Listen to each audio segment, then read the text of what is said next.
How's everybody doing today? This is Antonio Moore coming to you from Tone Talks. Appreciate you guys tuning in today.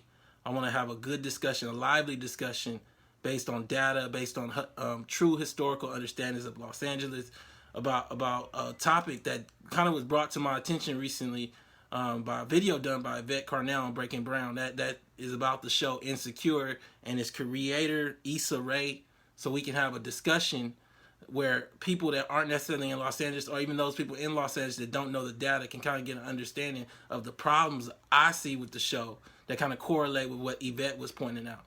So let's back up. Let me tell you a little bit about myself. My name's Antonio Moore. I was born and raised in Los Angeles. I essentially, went to UCLA and Loyola Law School here in Los Angeles. I was born and raised right here in the city. And so essentially, you can't play games with the city and kind of like it slide by me, because I know what the truth is. I want to give everybody my professional background, just a little bit of it at least.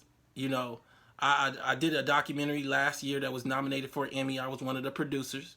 And it's called Freeway Crack in the System. It's the story of Los Angeles and the Iran-Contra. It's also the story of Freeway Rick and the crack epidemic.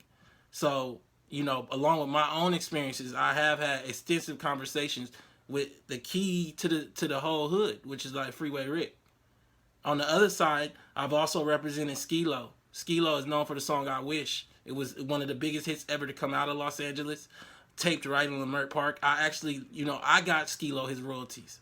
I went to Sony and got him his royalties 20 years late.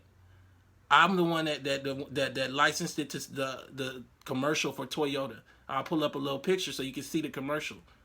It was 2 years ago at the Super Bowl.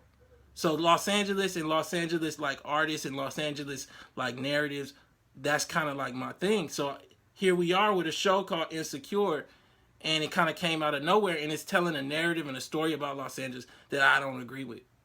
And not only do I not agree with it, but by the data, it just doesn't represent LA. One of the things that I noticed going into UCLA is that there was an overrepresentation of a small slither of Black LA at that school. When I did my documentary, all of it kind of came clear when it was explained to me by people like Professor Jody Armar of USC, that Ladera, Windsor Hills were created by elite African Americans that wanted to separate themselves from the rest of the city. So now their offsprings are telling stories about a Los Angeles that has all this advantage for African Americans that just doesn't exist. I'm always one for data. I don't just talk. Unlike other people, I'm going to actually bring it to you. I write on inequality.org at times. One of the pieces that I did was called The Color of Wealth. And I'm going to pull up a little shot of it. And we're going to go into it a little bit more later on. But in The Color of Wealth, what I show is that by the data, African Americans in Los Angeles are largely struggling. So the middle white family in Los Angeles, regardless of education, is worth like $100,000 liquid. I want you to see this chart that I pulled up from the piece. The middle black family in Los Angeles is worth about $200 liquid.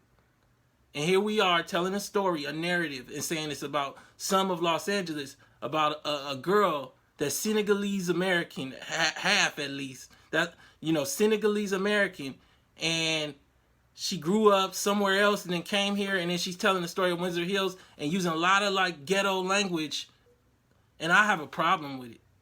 We went from seeing, I watched the episode and there's this young black lawyer that isn't the main character, and the language she's using in the office, it's almost like Real Housewives of Atlanta. We went from Claire Huxtable to this. To somebody giving imagery to our babies, to our young ones, of a black lawyer talking like she knows slang, but she grew up in a privileged environment, most likely. It's just craziness what we have going on. Be who you are. If you came from two parents in Windsor Hills and you Senegalese American, tell that story. Don't tell my story. And so I come to it, and I want to use data. I want to talk. I want to walk this thing down. But I'm going to start off going back to something I used in the last video. We as African Americans got to move beyond looking at each other just based on being the same brown. That's not enough anymore. But when we come to the term African American, that was something coined by Jesse Jackson for the progeny of American slavery that don't know where they come from specifically. So here's the key issue. I believe that we need to move beyond looking at ourselves as just black and start using qualifications that allow us to gauge whether somebody is really should be in our space. And I've come up with a term called LCSC, looking at lineage, class, struggle, and character. Lineage is looking at somebody's lineage. So we are descendants, many of us are descendants of slaves. Does that mean you can't get along with somebody that's whether Mexican, Haitian, or something else? No, it doesn't. But it does imply that we need to kind of cohesively look at that with some value and uniqueness and stop giving that away to people who don't have that, because we don't step on their culture's toes either. The next thing is class. So class is looking at multiple generations of how you got here. You know, what is your family like breakdown? When you look at people who are coming from Jim Crow and slavery, oftentimes they have a low class level because of just the realities of government treating them poorly, treating us poorly. But when you look at people who are coming from African nations, often the ones I went to South Africa, and it was explained to me that most of the ones that can come over here and get a visa and actually fly over, they aren't of the struggling class in Africa, in different parts of Africa. So like they come over here and then they essentially tell you a narrative that doesn't match who they were in their own country to kind of meld in with your culture, meld in with your struggle, and then sell it, which is what we saw with this show. Next thing is struggle in this lifetime. Because somebody can have all those other things, at least they struggled in this lifetime and you can relate. And we'll talk about that in relation to this show in a second. And the last is character. Even if you got all three, if you got bad character, I still can't, I gotta separate myself from you. Or maybe you got some good character and I can at least have a good friendship with you. But I'm gonna be aware of the rest of the LCS, even though you got good character.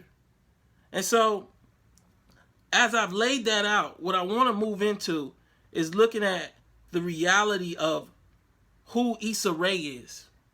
You know, Issa Rae is the creator of this show. From my understanding, I've looked her up, and she's half black American and half Senegalese. Now, the interesting part about this narrative is, for those that don't know and haven't had like deep contact with people who actually are either fully somewhere else, like Senegalese, Jamaican, or whatever, or not, or half, they often consider themselves not African American like you. They consider themselves Senegalese American. And that's what the case is here. She calls herself African. You're not African. You're just American. And if anything, you're African American. And that isn't a connotation just of being from Africa, but that's also a connotation of you don't know what part of Africa you're from. So for her to be able to call herself Senegalese American and then play on the tropes of black life that she herself individually does not have is a problem. So I come to it and I just want to break down her background. Her father's from Senegal and he's a pediatrician. The mom's a teacher and they met in France. The family lived in Senegal for some time. Then they moved to Maryland until she was in 6th grade. That's a long time. All your formative years aren't here. I've been here since I was born. And that doesn't mean in a sense that I don't think that you can somehow be part of the narrative here, but you can't be the one to create it. No, I don't believe so. And so I come to the next part. So when 6th grade, she moves from Maryland, which was like, as I understand it, a whiter area of Maryland, to this black, like elite Windsor Hills area in Los Angeles. So let me explain what the problem is just there. Windsor Hills is about 2 square miles. The other adjacent area is Ladera Heights. That's about another 2 square miles. Together, they have maybe 17,000 people, but somehow they have framed a narrative and a visual of this city and its African Americans in a way that is just insane. A city of millions of African Americans is framed an identity based on 20,000 people. Understand that. Maybe 4,000 families, like units. No, you're negligible in terms of the data. So like as a result, when we look at them portraying the image of a city that literally, like I said earlier in the Color of Wealth report, has a middle black family that has $200 liquid, it's a problem. It's a problem when HBO doesn't want to see a show about like black real life next to a payday loan place like it is in South Central Los Angeles, in Compton. But they want to put on a show about Windsor Hills. Come on, man. And some people would say, well, she shows those areas. I don't want her to show it. I don't want to see it through her eyes. That's like seeing it through a white person's eyes that's driving from Beverly Hills to teach at Crenshaw or teach at Dorsey. The next thing is, oh, she went to Crenshaw. Going to Crenshaw or having a single mom is not the same. Going to Crenshaw and coming down the hill ain't like going to Crenshaw and coming up the hill. So me, myself, giving you a little of my background so we're all clear. I grew up with my mother, but my parents had me really young. They had me at 16. 16, basically going on 17, 5 days difference. And I grew up where crack first came to be, where Freeway Rick first saw crack. When I was going to UCLA, right before I went to UCLA, and I don't share this story, but it's kind of poignant for this moment. Being in the wrong place at the wrong time, I got shot in the leg. Ambulance had to come. I had to go to the hospital. The narrative of Los Angeles isn't what she's talking about. That's my problem. Now, we can move to the relationship problem part at one point in this conversation, which is very problematic. The skittish, schizophrenic, kind of like damaging imagery that she's showing a whole bunch of young black women that don't have a Senegalese dad that frame their identity of men in a healthy way. It's blackfacing for me, and I think it's dangerous for you. So what I want to do is I want to kind of explain to you some of the Senegalese Americans. You know, we got Akon. Akon, I shout out to him. Sat down with him for several hours with Rick.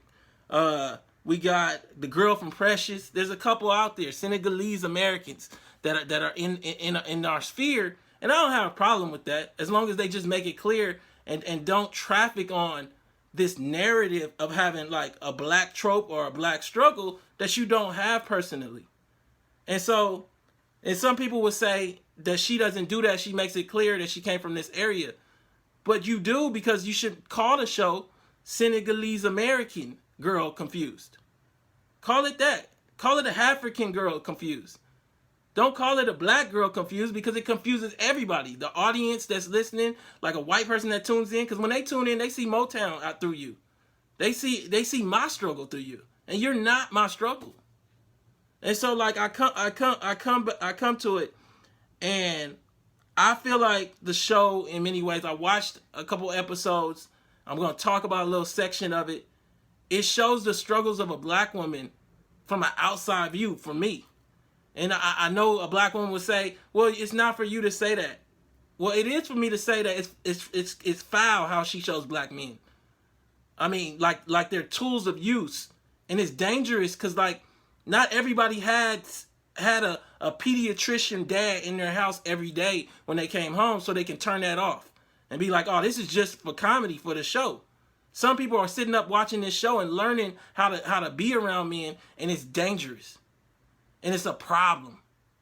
And so I come to the part of the show where I actually kind of look at, I want to kind of look at the opening scene that I saw, which is a classroom of Mexicans and blacks making jokes, one about her hair and then another about her not being married, and her answer. So the part about her hair, she says back to them, we're all from Africa. No, tell them you're from the Senegal. That's not that. No. Don't tell them that we're all from Africa. Tell them you're from the Senegal and give them a lesson about that. Don't just drop that in the wind like we're all the same, because we're not all the same. You just came back from the place that you came from, so you know exactly where to go back to and feel like you have some sense of purpose.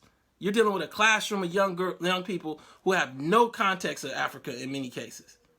So, and the second thing was this statement about her, why she's not married, and her response is, well, black women don't want to settle. That's not your narrative. Your dad was a pediatrician.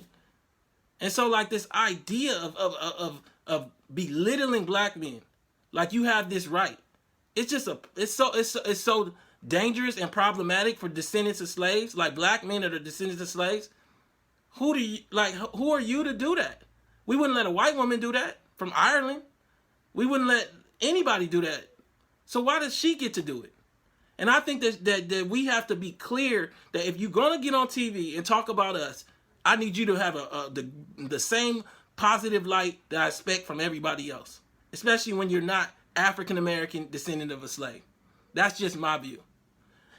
Moving forward, I kind of had a problem when I started looking at this thing from the standpoint of lineage, class, struggle, and character. Especially when I started looking at a little bit deeper and things that were brought up to my attention just yesterday.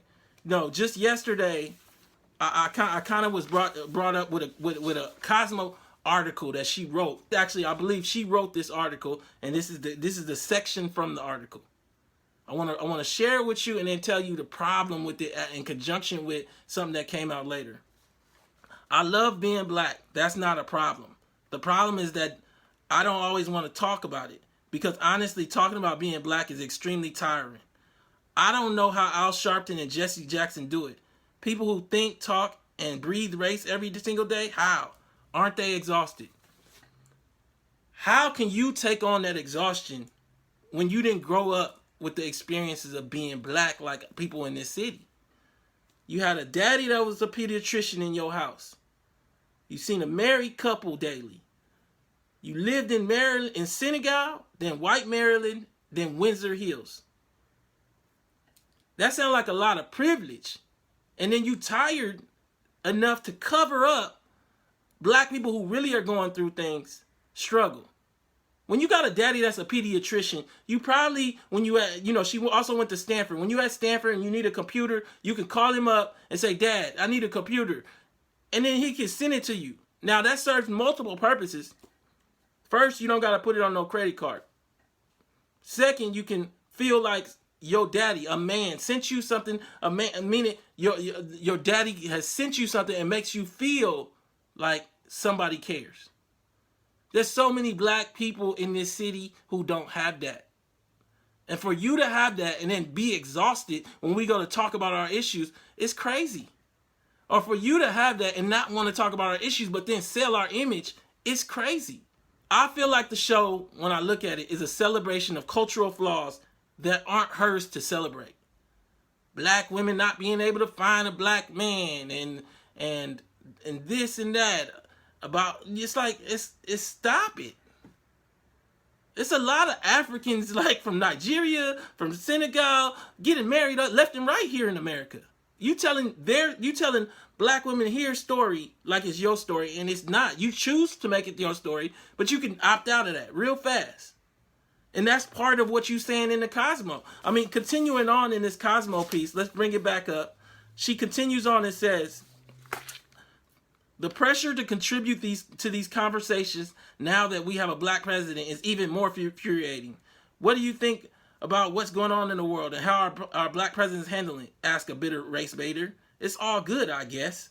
I want to answer with a Kanye shrug. I'm over it. But could I be? Even if I wanted to? Even now, I feel obligated to write about race. Yeah, because you selling it.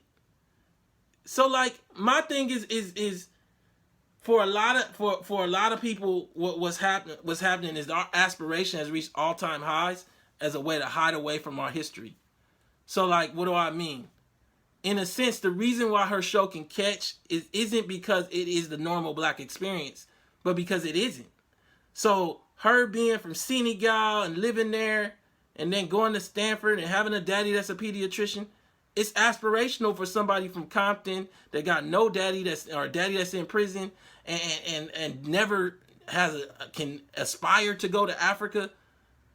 Like, it's aspirational. But the problem is that it becomes the image for so many white Americans. And the image for so many babies that is coming up and watching this. That's not the way our TV was in the 70s.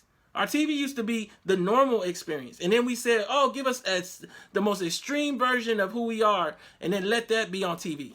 Again, I come back to the reality of the numbers. There's millions of families that are poor in LA. Windsor Hills is 2 square miles, and Ladera is 2 square miles. I don't need their stories. And somebody would say, well, they deserve to have a chance too. And I would say they're sample negligible. They're so small. It's like telling a story about a homeless man on It's worse than that because there's more homeless men on drugs than them.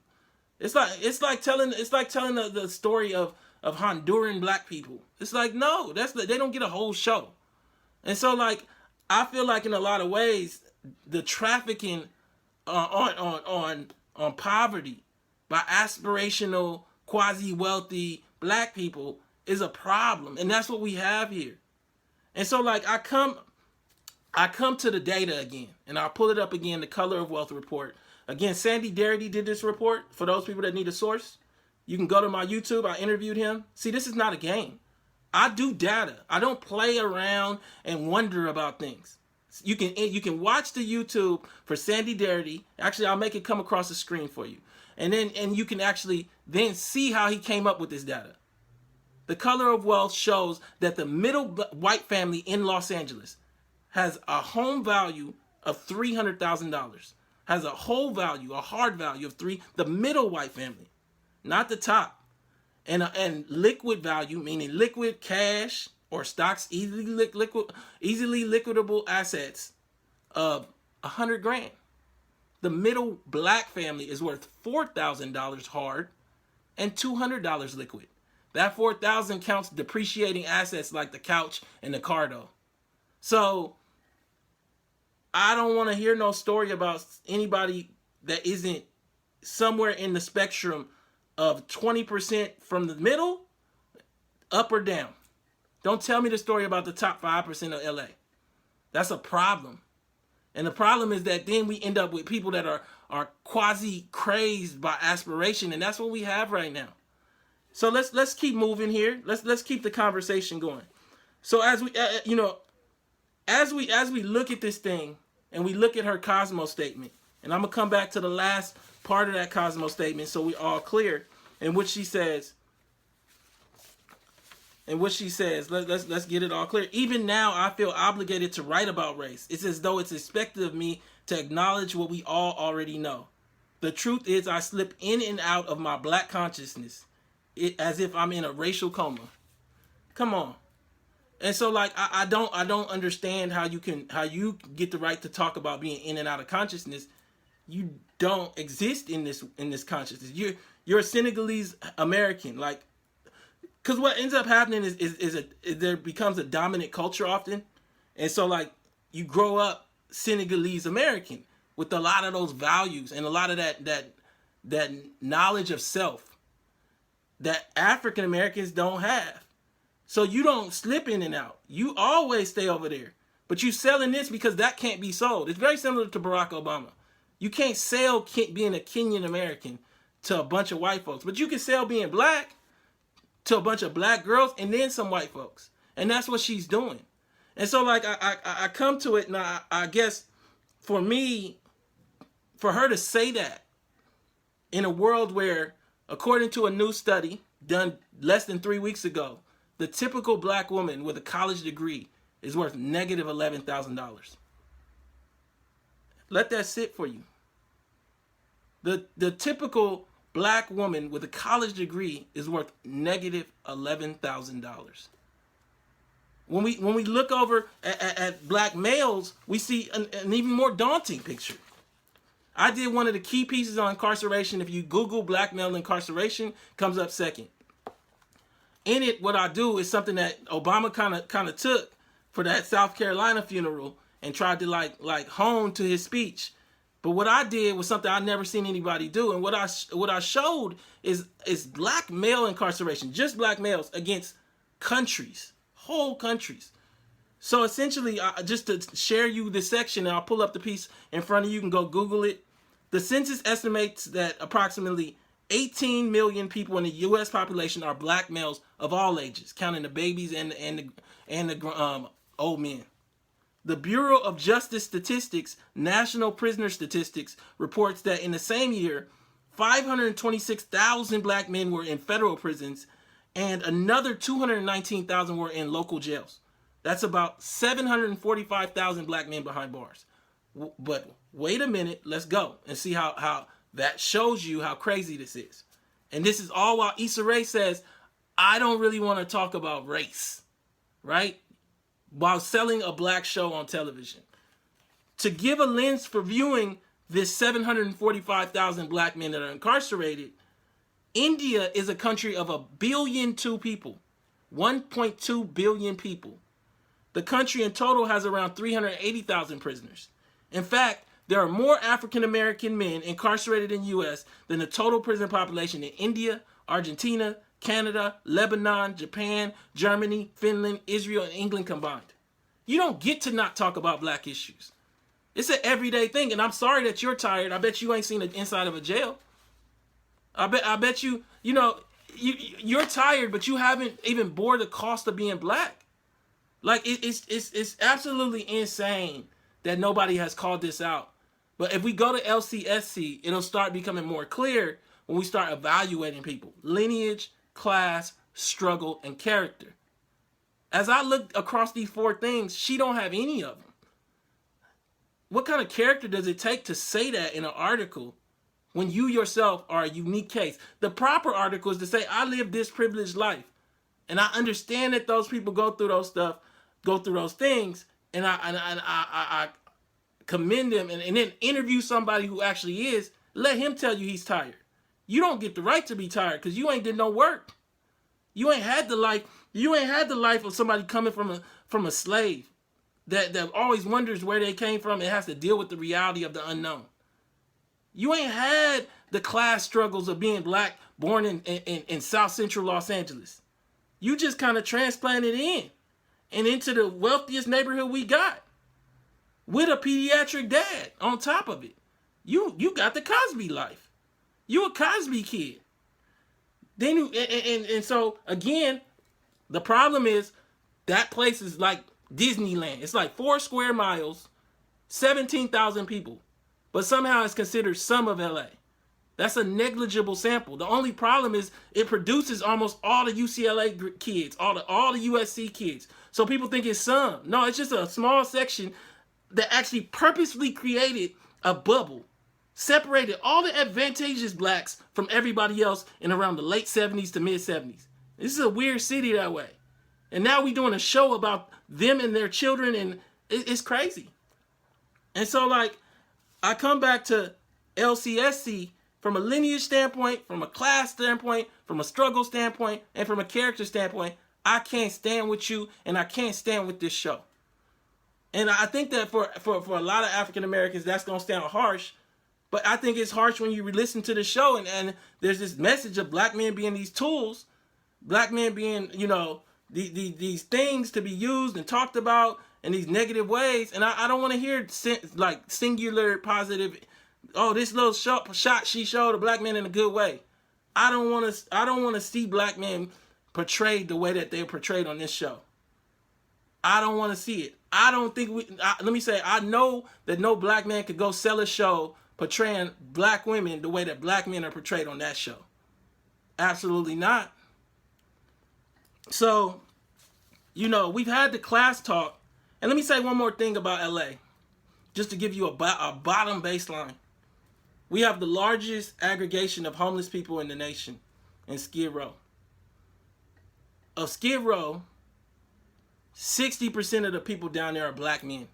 We're only like 2% of the city. Somehow everybody's forgetting like we've been left out. And like inside of this, it's becoming funny to laugh at the failures that result from being left out. And I don't find it funny, and I'm going to stand up if nobody else will. And I'm going to say it. When we look at Issa Rae, when we look at what she's done recently, Yvette Carnell pointed out that she spoke out very, very vehemently. This is the same lady that said she tired of race and this and that when it comes to our issues being African American. But like when the whole protest, when the Muslim ban came, she spoke out real fast. She went on a rant and did this and that. Well, what I'll tell you, just to give you context, is many Senegalese are Muslim. This is a personal. So when it got personal for her, she got real political. But like, she didn't see incarceration.